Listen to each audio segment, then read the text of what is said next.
সবচাইতে সহজভাবে আজ তৈরি করে দেখাবো খেজুরের রস দিয়ে মেরা পিঠা, ছাইন্না পিঠাও বলে। এক এক এলাকায় এক এক পিঠার নাম।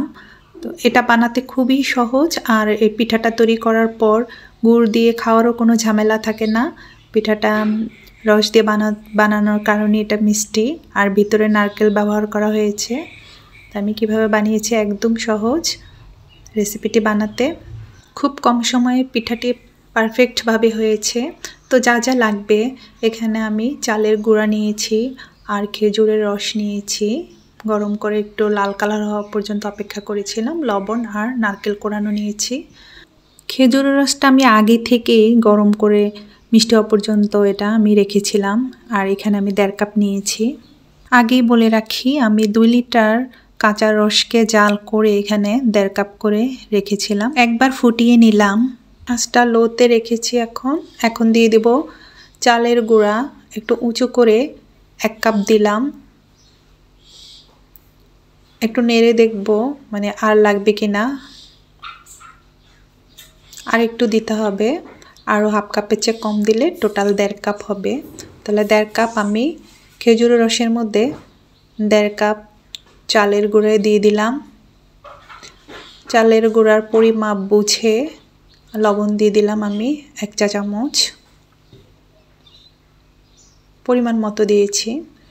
দিয়ে এখন ভালো করে নাড়িয়ে নিব।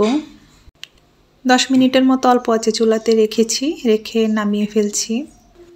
এই পিঠাটির মধ্যে পুরা খেজুরের রসের ফ্লেভারটি ছিল। আমি অন্য কোনো মশলা ইউজ করিনি, যেমন তেজপাতা, এলাচ, দারুচিনি। পিঠার মধ্যে শুধু খেজুরের রসের ফ্লেভারই ছিল। দারুণ মজা হয়েছিল। গরমটা একটু কমে যাওয়ার পর নারকেল কোড়ানো দিয়ে দিলাম এখানে 1/2 কাপ। চাইলে আরও বেশিও দেওয়া যেতে পারে। দিয়ে এখন মিক্সড করে নিচ্ছি ডোয়ের সাথে। ভালো করে ময়ান দিতে হবে, মেখে নিতে হবে। আর চালের গুঁড়ার ডোটাও খুব পারফেক্টভাবে হয়েছে, দেখে বুঝতে পারছেন। বেশি হার্ড হয়নি। তো এভাবে আমি একটু ভালো করে মেখে নেওয়ার পর কেমন হয়েছে দেখিয়ে দিলাম। হাতে একটু তেল দিয়ে আমি একটা একটা করে যতটুকু পিঠার মানে সাইজটা বানাবো অতটুকু করে নিয়ে ভালো করে ঘুরিয়ে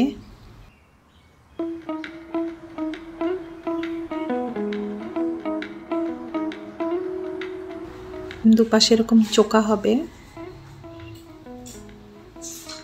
তো এভাবে করে ঘুরিয়ে করতে হবে। আমার চোকাটা এত বেশি সুন্দর হয় না, হয়তো আপনাদের আরও সুন্দর হতে পারে।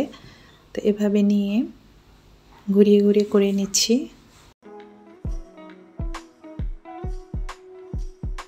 আসলে দুপাশে যে পিঠার যে চোকাটা, এটা অনেক ঐতিহাসিক। এটা অনেক আগ থেকে এভাবে বানানো হচ্ছে। মিষ্টির মতো গোল করলে হবে না, কিন্তু এভাবে এরকম চোকা হইতে হবে, দেখতে সুন্দর আর কি। কিন্তু আমারটা অত সুন্দর চোকা হয় না। যতটুকু পেরেছি চেষ্টা করলাম। সবগুলো করে নিয়েছি এভাবে।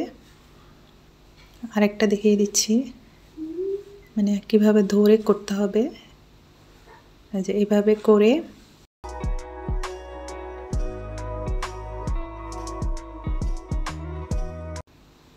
এমন হবে। এখন আগে আমি এগুলো করার আগে পানি বসিয়ে দিয়েছি। পানিটা ফুটে উঠেছে। এখন আমি একটা স্টেনার বা স্টিলের যদি ঝুড়ি থাকে দিয়ে পিঠাগুলো বানানো যাবে। আমি একটু তেল ব্রাশ করে নিচ্ছি, যদিও লেগে যাবে না, তাও দিয়ে দিলাম। চুলার আঁচটা এই পর্যায়ে বাড়ানো আছে, তো ঢাকা দিয়ে রাখলাম। ভাপে আমি 15 মিনিট রেখেছি। 15-20 মিনিট রাখা যাবে। তো ফাঁকে দিয়ে আমি দেখেছিলাম হয়ে গেছে, তারপরও কিছুক্ষণ রেখেছি।